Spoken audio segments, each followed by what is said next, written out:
So guys suppose करो एक party है ए, इन्होंने पेमेंट करनी है बी को। इनकम टैक्स की बात कर रहे हैं हम।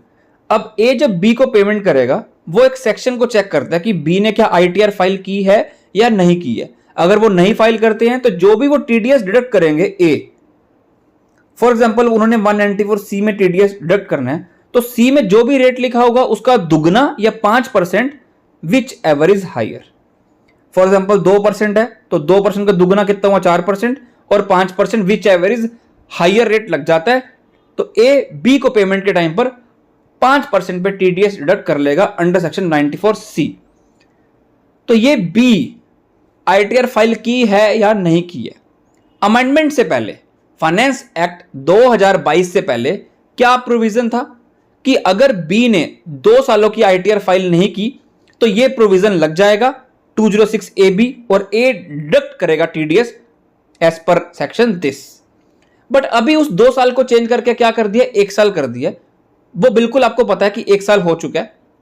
बट पॉइंट क्या है इस सर्कुलर का, जो हमारे सामने न्यू सर्कुलर आया है, क्योंकि कुछ पार्टीज जैसे कि इस एग्जांपल में है ए, ये इस कंफर्मेशन के लिए कि आपने आईटीआर फाइल की है या नहीं की है उनको ईमेल कर रहे हैं, वर्ड पे एक डिक्लेरेशन भेज रहे हैं कि आप हमें अपना एक्नॉलेजमेंट नंबर बताओ, तब हम मानेंगे कि हाँ आपने आईटीआर फाइल कर लिया है, अदरवाइज हम आपका डबल रेट काट देंगे।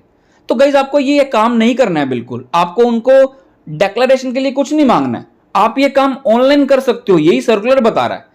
जैसे हमने आपको ऑलरेडी बताया हुआ है कि रिपोर्टिंग पोर्टल पे कैसे रजिस्टर करते हैं, वो वीडियो जाके देखो, रजिस्टर करो और वहां से आपको ये सारी इंफॉर्मेशन मिल जाएगी।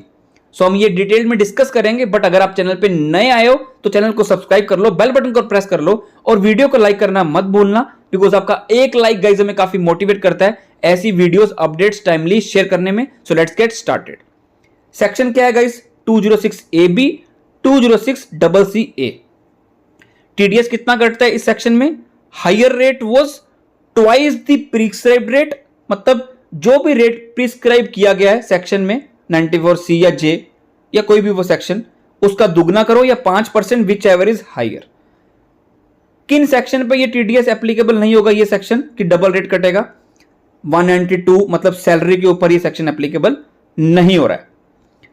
इसमें 3 सेक्शन और इंक्लूड कर दिए हैं, 194IA, IB एंड 94M, कि इन सेक्शन के ऊपर भी 206AB नहीं लगेगा। अब ये सेक्शन कब लगता था, अमेंडमेंट से पहले, कि अगर सामने वाला पार्टी जो बी है उसने पिछले 2 साल की आईटीआर फाइल ना की हो, has not filed the return of income for both of the 2 assessment year, 2 सालों की फाइल नहीं की है जिसकी आईटीआर की डेट ऑलरेडी एक्सपायर हो चुकी है। एग्जाम्पल लेते हैं, फाइनेंशियल ईयर 22-23 अगर यहां पर है तो आपके कौन कौन से साल ऐसे हैं जिनकी आईटीआर की डेट एक्सपायर हो चुकी है under section 139 subsection 1। Original due date एक तो 1920 की एक्सपायर हो चुकी है फाइनेंशियल ईयर की, एक फाइनेंशियल ईयर 20-21 की एक्सपायर हो चुकी है। तो आप ये 2 साल देखते हो कि आईटीआर फाइल की है या नहीं की है। अगर नहीं की होती तो ये सेक्शन एप्लीकेबल हो जाता है। बट अभी आपको पता होगा कि अमेंडमेंट आई है और अब आपको बी के लिए सिर्फ 1 साल चेक करना है और वो है फाइनेंशियल ईयर 20-21। अगर नहीं की होगी तो आपको डबल रेट लगाना पड़ेगा, इस सेक्शन को आपको अप्लाई करना पड़ेगा। दूसरी कंडीशन क्या थी कि अगर आपने आईटीआर फाइल नहीं की, ठीक है, फाइनेंशियल ईयर 20-21 की, प्रोवाइडेड आपका जो टीडीएस है या टीसीएस है वो अमाउंट कितना हो, 50,000 या उससे ज्यादा हो, तब आपके ऊपर ये सेक्शन एप्लीकेबल होगा। और ए जब भी आपका टीडीएस डिडक्ट करेगा तो आपका वो हायर रेट मतलब डबल रेट पे कट करेगा। ये है आफ्टर अमेंडमेंट, ये चीजें हैं। The previous year is to be counted is required to be one, सिर्फ 1 साल देखना है, whose return filing date has expired, सिर्फ 1 साल देखना है। अब पहले 2 लिखे थे, अब सिर्फ 1 देखना है। दूसरी कंडीशन सेम है, 50,000 या उससे ज्यादा होना चाहिए, तभी आपको डबल काटना है। नाउ पॉइंट इज कि अब इन पर्संस को कैसे आइडेंटिफाई किया जाए कि उन्होंने रिटर्न फाइल नहीं की है। इसके लिए आपको डिक्लेरेशन नहीं मांगनी है ईमेल पर, यह काम नहीं करना है, आपको रिपोर्टिंग पोर्टल पे रजिस्टर करना है, जैसे हम आपको ऑलरेडी बता चुके हैं, जाके वीडियो देख लेना, आई बटन पे लग जाएगी। तो आपको आइडेंटिफाई करना है कौन से पर्सन स्पेसिफाइड हैं। हमने आपको जो 2 कंडीशन बताई कि रिटर्न फाइल नहीं की है या 50,000 से ज्यादा उसका टीडीएस है, इनको बोलते हैं स्पेसिफाइड पर्सन। अगर आप स्पेसिफाइड पर्सन हो तो ए मतलब बी क्या होगा, स्पेसिफाइड पर्सन हो गया। तो ए जब भी टीडीएस काटेगा तो इस सेक्शन के बेसिस पे काटेगा। तो आपका चैलेंज क्या रहेगा, आपको आइडेंटिफाई करना है कि स्पेसिफाइड पर्सन है या नहीं है। ये बहुत काम सिंपल है। रिपोर्टिंग पोर्टल पे जाओगे तो वहां पर आपको पीडीएफ मिलेगी। जब आप रजिस्टर कर लोगे एक पैन पे, फॉर एग्जांपल आपके 10 वेंडर है, 10 वेंडर के पैन नंबर वहां पे पेस्ट करोगे तो आपको डाटा मिल जाएगा एक्सेल में कि उन्होंने रिटर्न फाइल की है या नहीं की है।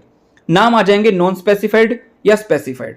अगर नॉन स्पेसिफाइड होगा तो उनको साइड कर देना, उनके ऊपर तो एप्लीकेबल ही नहीं है, नॉर्मल रेट से टीडीएस काट लेना।